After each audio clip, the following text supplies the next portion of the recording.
آخرای سال است، امسالم گذشت. خیلی ها تاختن، خیلی ها باختن، خیلی ها سوختند، خیلی ها ساختند، خیلی ها نفس کشیدند و خیلی ها از نفس افتادند. خیلی ها آمدند و خیلی ها رفتند.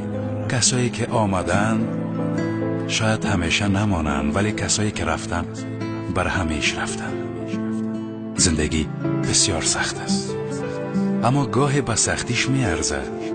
مهم نیست که دنیا بسیار نامرد است، مهم است که ما مرد باشیم و قدر همدیگه خدا بفهمیم.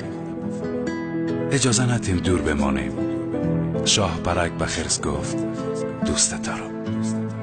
خرس گفت حالا میخوایم بخوابم، باشه وقتی که بیدار شدیم حرف میزنیم.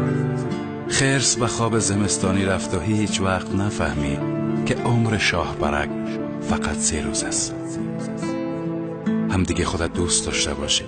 شاید فردایی وجود نداشته باشه. آدمای زنده به گل و محبت نیاز دارن و مرده ها به فاتحه، ولی ما گاهی برعکس عمل میکنیم.